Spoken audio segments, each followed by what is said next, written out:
గణపతికి ఎంతో ఇష్టమైన రవ్వ ఉండ్రాలని ఎలా చేసుకోవాలో ఈ వీడియోలో చూద్దాము. ఉండ్రాలను చేసుకోవడానికి 1 కప్ దాకా బియ్యం రవ్వ తీసుకుందాము. అలాగే ఒక 2 టేబుల్ స్పూన్ దాకా శనగపప్పుని ముందే నానబెట్టేసుకున్నాను. ఇప్పుడు స్టవ్ పైన ఒక ప్యాన్ పెట్టుకొని దాంట్లోకి 1 టీ స్పూన్ దాకా నెయ్యి వేసుకొని ఇందులోకి 1/2 టీ స్పూన్ దాకా జీలకర్ర వేసుకొని ఫ్రై చేసుకుందాము. తర్వాత మనం ఏ కప్ తో రవ్వ తీసుకున్నామో దాంతో 2.5 కప్స్ దాకా వాటర్ వేసుకోవాలి. ఇప్పుడు ఇందులోనే నానబెట్టిన శనగపప్పు కూడా వేసుకోండి. అలాగే టేస్ట్కి సరిపడా సాల్ట్ వేసుకొని వాటర్ కొంచెం బాయిల్ అవ్వాలన్నమాట. 1 కప్ రవ్వ తీసుకున్నాం కదా, దాన్ని వేసుకొని బాగా మిక్స్ చేసేసుకోండి. కొంచెం దగ్గర పడేలాగా ఉడికించుకుందాము.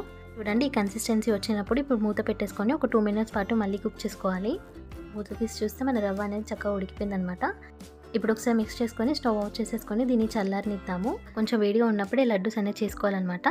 ఒక బౌల్లోకి కొంచెం వాటర్ తీసుకొని హ్యాండ్కి వాటర్ అప్లై చేసుకొని చిన్న చిన్న లడ్డు లాగా చేసేసుకోవడమే. చూసారు కదా, ఇంతేనండి. చాలా సింపుల్గా ఫాస్ట్గా ఇలా ప్రసాదం అయితే ప్రిపేర్ చేసుకోవచ్చు. Thanks for watching. ఇంకా ఇలాంటి మంచి మంచి రెసిపీస్ కోసం మన ఛానల్ని లైక్ చేయండి, షేర్ చేయండి, సబ్స్క్రైబ్ చేయడం మర్చిపోవద్దు.